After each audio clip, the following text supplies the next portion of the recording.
just because my aunt wouldn't let me sit at the table. I quietly used a bit of my magic. The next second. 大哥，打我干什么？我控制不住自己啊！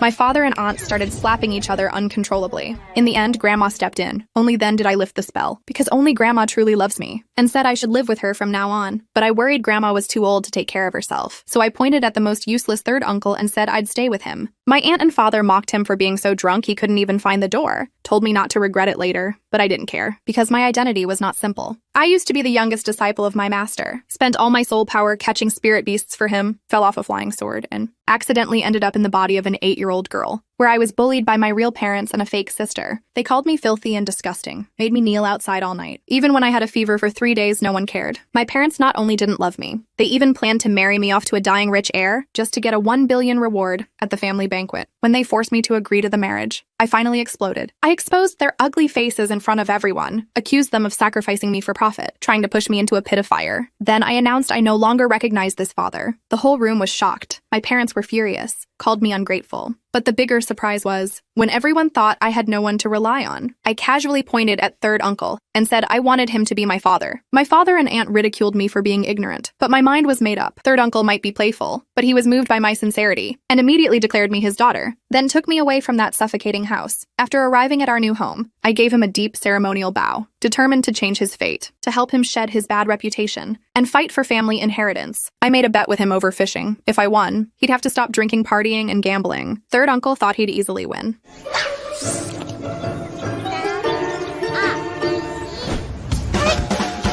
But I only counted to 3 and caught a fish. He had to keep his promise. Started waking up at 5 every morning, studying business and finance, sold his sports car and bar shares, completely saying goodbye to his old life. A few days later, I reported third uncle's change to Grandma. She was so happy, she decided to give him 10% of the company shares. But others were furious. Under Grandma's pressure, they had no choice but to agree, but they refused to give up, determined to take back the 10%. When they heard Grandma's birthday banquet was in 3 days, they bought a master's composition, planning to have the fake daughter perform it at the party, to amaze everyone and win Grandma's favor again. Soon the banquet arrived. My parents and aunt's family came to watch us make a fool of ourselves. But when third uncle showed up in a sharp suit, calmly holding my hand, everyone was stunned. Grandma was overjoyed and handed over the shares on the spot, making my parents burn with jealousy. To save face, father told the fake daughter to perform the expensive violin piece.